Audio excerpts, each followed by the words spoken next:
Sekeping 10 gram ataupun 10 keping 1 gram, yang mana lebih baik?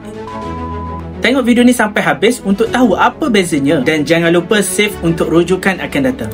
Kalau target anda untuk nak memaksimumkan keuntungan simpanan emas, lebih baik fokus kepada item yang lebih besar, iaitu 10 gram gold bar ini.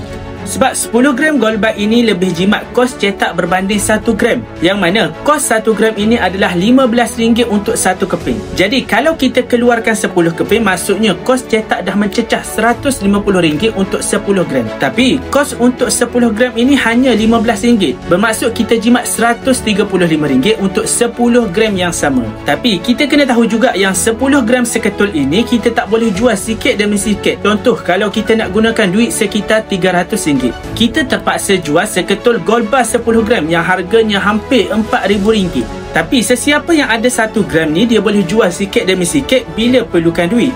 Jadi kesimpulannya, ikutlah matlamat kita pada masa akan datang. Sama ada nanti kita nak jual sikit demi sedikit ataupun nak jual seketul terus.